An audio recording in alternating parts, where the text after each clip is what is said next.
Open the glove box.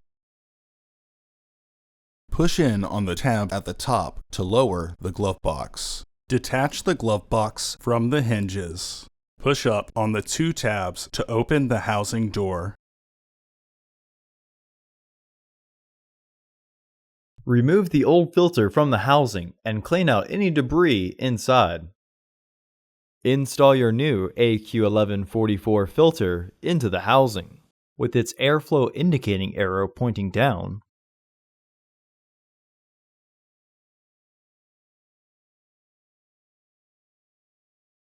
Close the filter housing door. Reinstall the glove box by relatching the hinges.